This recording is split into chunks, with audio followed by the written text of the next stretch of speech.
Hey guys, my name is Tommy. Welcome back to the channel. Today, the 5-minute tour of the Inner Sea region continues right on. Pack your holy water or bring your favorite pen, because we're bound for infernal Cheliax.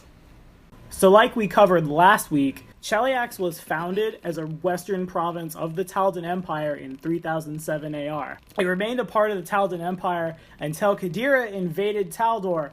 In 4079 AR, Aspects the Even-Tongue, the governor of Cheliax, declared his independence.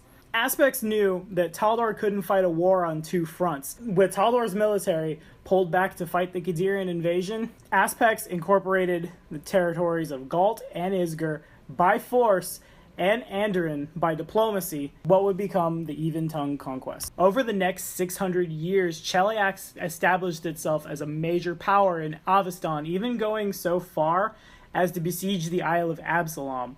Although they were unsuccessful in taking the island, Cheliax left that war being a major naval power in the Inner Sea region, and this caused them to gain control of both sides of the Arc of Eridan, and in doing so, gaining control of all the trade that crosses through the Inner Sea.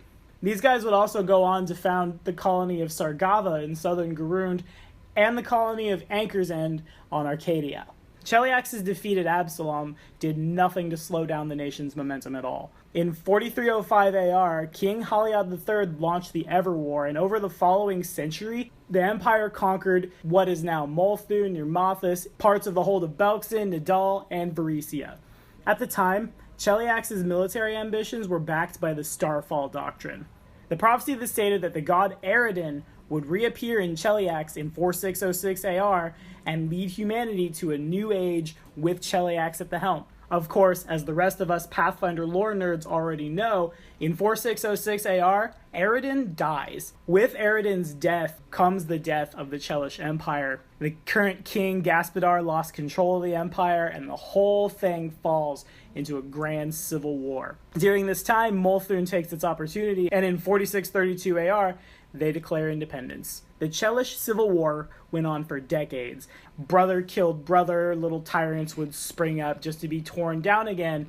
Eventually, Abigail of House Thrun signed a pact with the powers of hell, placing her and her family under their control. In return, she received a number of devils to bolster her army, and with their help, she brought Cheliax under her control. Though Abigail was able to gain control of what we know as modern-day Cheliax, she was never able to gain control of much of the outlying regions. Twice she sent fleets south to Sargava, twice pirates from the Shackles repelled them, and thus Sargava has managed to hang on to its independence.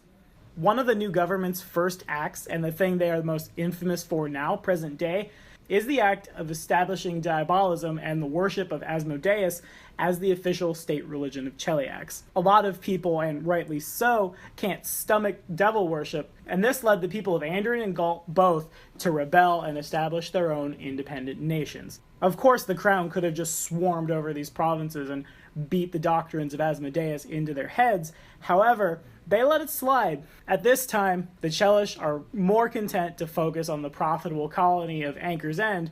Present day, Cheliax is all about law and order. This is a nation where morality doesn't matter, slavery is widespread, the whole thing runs on the backs of bound devils. Asmodeus has proved to be just as powerful for this nation as Eridan did back in the day.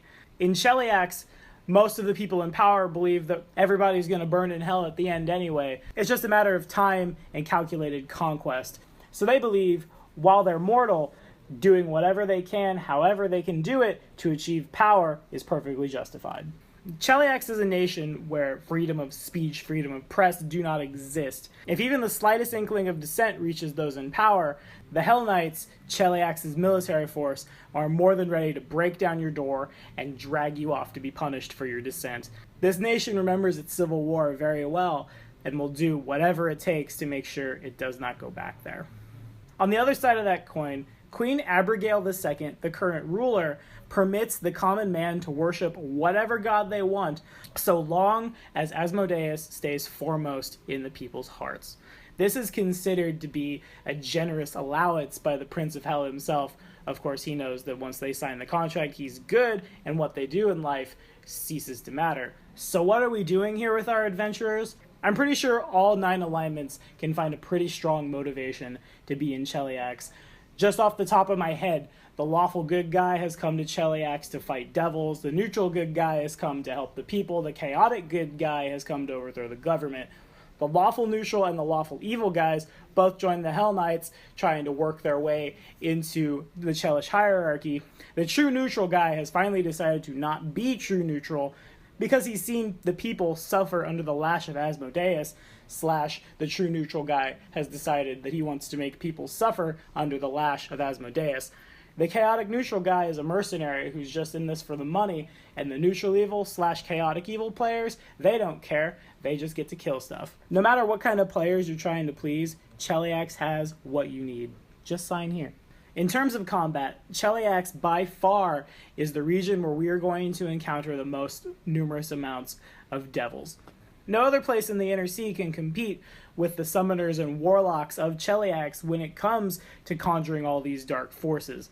In addition, there are a lot of slaves in Cheliax, and I wouldn't put it past any of the ruling houses to use these slaves as a sort of cannon fodder style army for when the big high hit dice barbarian who's cleaving through everybody forever and ever comes to pay them a visit. Like everywhere else in the Inner Sea region, Cheliax has a mirror on planet Earth, and in this case, I think we're looking at Germany.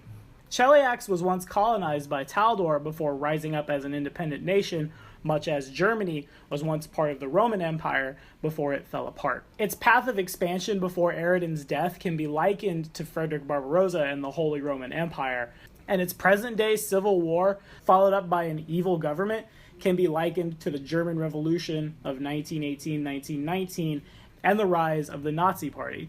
So have you guys ever adventured in Cheliax? If so, leave your experiences in the comments below, because I personally will be GMing a game for a player who is a member of House Thrune in the very near future, and just between us, any information I might get from somebody else will greatly reduce the time I need to spend working on that game that I should be prepping when I'm instead making videos. Like and subscribe for more videos. Next lore video comes out next Friday.